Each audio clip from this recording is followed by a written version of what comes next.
గం గణపతియే నమః. శ్రీ గురుభ్యో నమః. ఓం నమో వెంకటేశాయ. శృంగేరి జగద్గురువులు శ్రీ నృసింహ భారతి స్వామి వారు రచించిన శ్రీ వెంకటేశ కరావలంబ స్తోత్రం ఎంతో శక్తివంతమైనది. స్వామి, సంసార సాగరంలో మునిగిపోతున్నాను, నీ చేయి అందించి నన్ను పైకి లేపు తండ్రి అని ఆర్తితో వేడుకునే అద్భుతమైన ప్రార్థన ఇది. ప్రతిరోజు ఉదయం దీనిని పఠించటం వలన మానసిక ప్రశాంతత లభిస్తుంది, అజ్ఞానం తొలగిపోతుంది, సకల దరిద్రాలు నశించి ధర్మబద్ధమైన ఐశ్వర్యం సిద్ధిస్తుంది.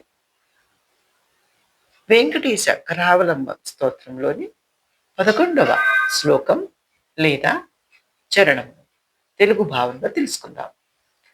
రత్నాఢ్య దామ సునిబద్ధ కటి ప్రదేశ మాణిక్య దర్పణ సుసన్నిభ జానుదేశ జంఘాద్వయేన పరిమోహిత సర్వలోక శ్రీ వెంకటేశ మమ దేహి కరావలంబం. రత్నాలతో కూడిన వడ్డాణమును నడుముకు గట్టిగా ధరించినవాడా, మాణిక్యపు అద్దాల వలె ప్రకాశించే మోకాళ్ళు కలవాడా, అందమైన పిక్కలతో సకల లోకాలను మోహింపచేసేవాడా, ఓ శ్రీ వెంకటేశ్వర స్వామి, నాకు నీ చేతి ఆసరా ఇచ్చి కాపాడు, రక్షించు.